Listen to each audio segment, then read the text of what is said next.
Halo, assalamualaikum warahmatullahi wabarakatuh. Nah, kali ini aku bakal ngebahas tentang materi elastisitas.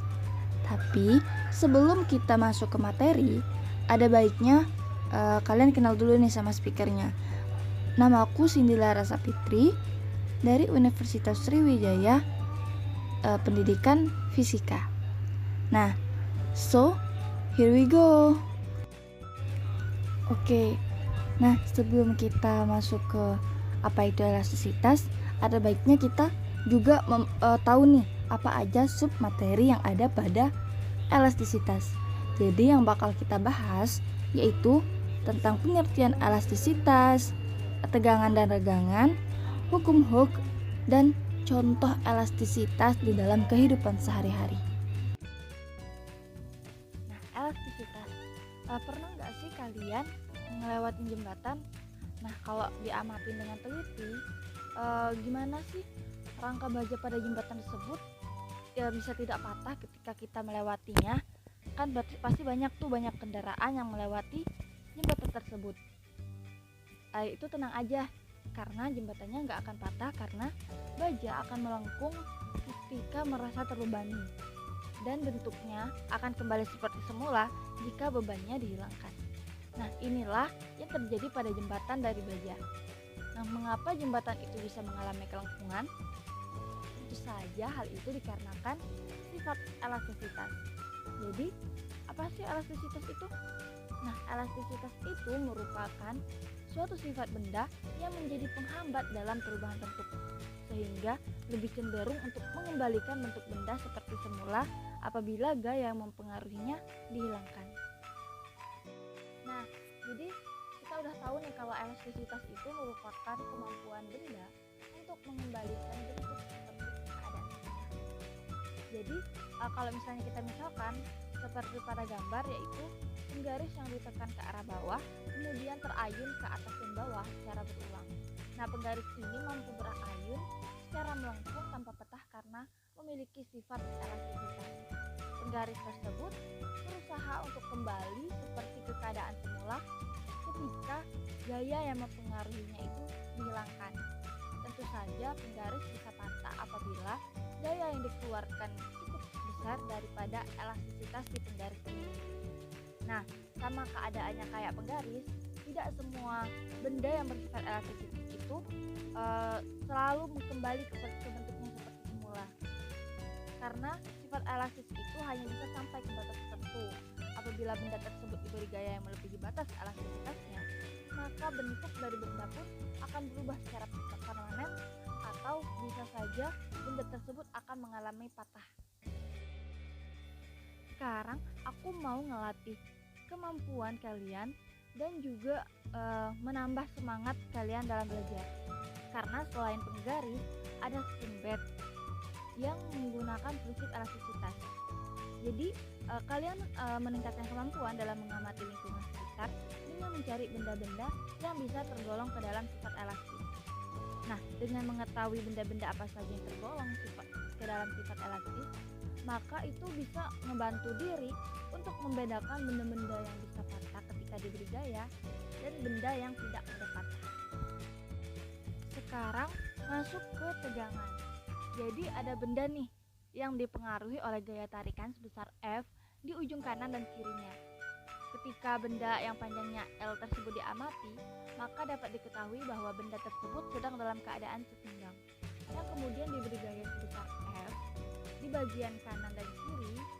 Nah, gaya tarik tersebut kemudian didistribusikan secara merata kepada luas penampang atau A. Jadi perbandingan antara gaya tarik F dan terhadap luas penampang A ini disebut dengan tegangan.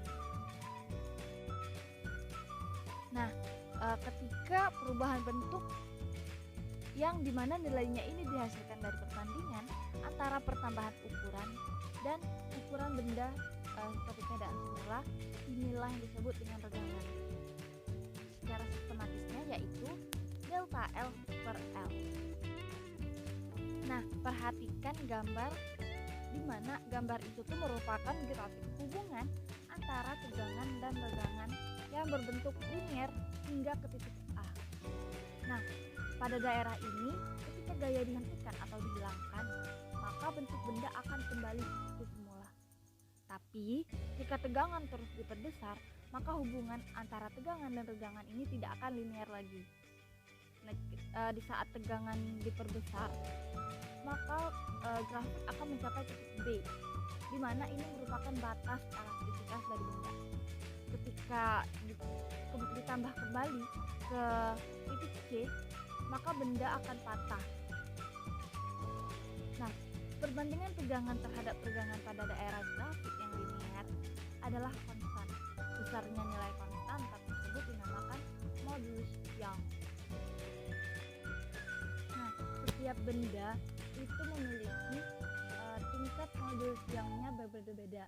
Seperti aluminium yaitu 7 kali 10 pangkat 10 Pascal, baja 20 kali 10 pangkat 10 Pascal, besi 21 kali 10 pangkat 10 Pascal, dan lain-lainnya. Oke, masuk ke hukum Hooke.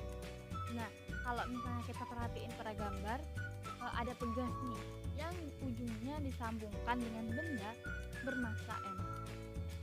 Lalu ketika benda itu ditarik sejauh X, apakah yang akan dirasakan oleh tangan ketika menarik pegas tersebut?